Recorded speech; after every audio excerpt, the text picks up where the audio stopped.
જય શ્રી કૃષ્ણ. જય હો, મંગલમય હો. માક્ષર માસ શરૂ થઈ ગયો.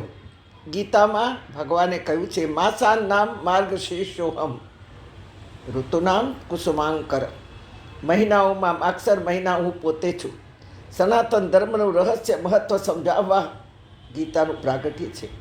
માનવ માત્ર માનવ શરીરથી જ ઓળખાય એ ભ્રમણામાંથી બહાર કાઢવા ગીતાનો જન્મ છે.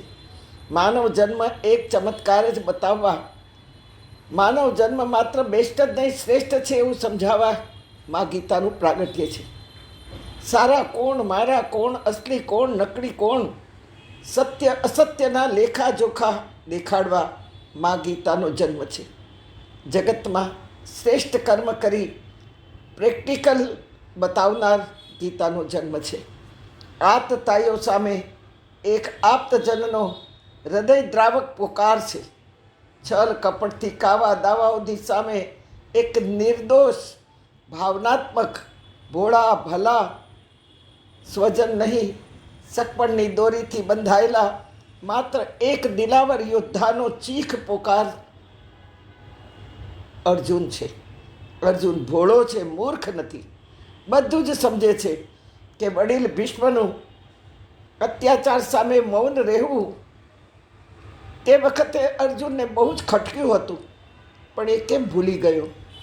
અર્જુનને અત્યારે એ ખટક કેમ નથી થતી? જ્ઞાનનો ભંડાર આચાર્ય દ્રોણ પેટનો ખાડો પૂરવા દુર્યોધનના પગમાં આળોટવા તૈયાર થયો. દ્રોણના અયાચક વિચારોનો ઘાત કેમ અર્જુન સહી શક્યો? કૃપાચાર્યનું મૌન અર્જુનને કેમ અકળાવી નથી શક્યું? હા, અશ્વત્થામા દ્રોણપુત્ર અર્જુનના પાંચ વંશજોને, બાળકોને વધેરી નાખ્યા, છતાં એને જીવતો કેમ છોડી શક્યો? અર્જુન નમાલો હતો? ના, નમાલો નહોતો. સાક્ષાત ભગવાન કૃષ્ણે અર્જુનનું નામ કર્યું છે ગીતામાં. એનું નામકરણ કર્યું છે ભગવાને, સવ્યસાચી. અર્જુન બંને હાથે યુદ્ધના તમામ અસ્ત્રો, શસ્ત્રો તથા બીજા યુદ્ધના હથિયારોને બંને હાથે ઉપયોગ કરી શકતો હતો, મારી શકતો હતો. છતાં આ બધાને મારવા કેમ અચકાતો હતો? એ બધું સમજતો હતો, પણ વડીલની બે રહેમ દયા વગરની વડીલાઈ, લોભ લાલચથી ભરેલું આચાર્ય પદ દ્રોણ માત્ર આશ્ચર્ય બતાવનાર નહીં, વિચારો અને વૃત્તિથી જ કૃપાચાર્ય, એ પણ આચાર્ય, બિલકુલ કૃપા દયા વગરનો, કરુણા વગરનો કૃપાચાર્ય, એવોર્ડ આપનાર દુષ્ટ દુર્યોધન, આ બધાને સ્વયં એવોર્ડ આપ્યો છે. બધાને રોટલા નાખીને પોતાના કરી લીધા છે, આવાસો આપી આપીને બધાને ખરીદી લીધા છે. અર્જુન આવા આતતાઈઓને છોડી કેમ શક્યો?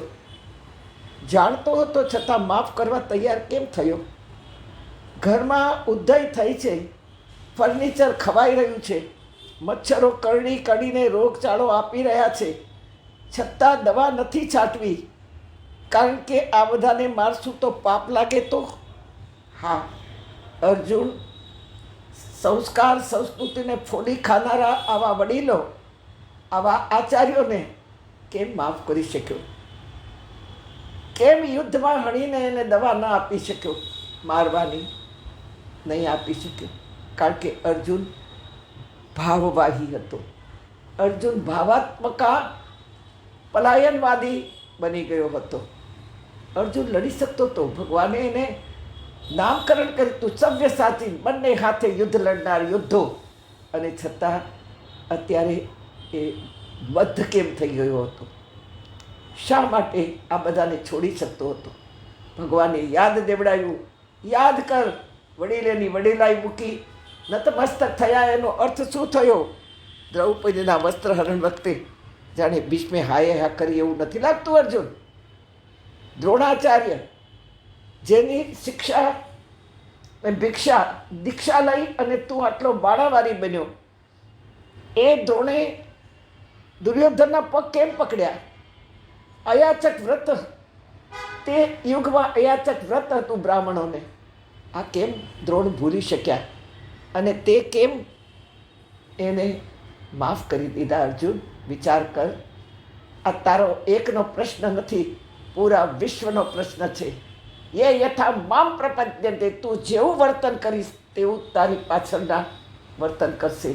અને એ જો ખોટું હશે તો એ પાપ તને નહીં લાગે.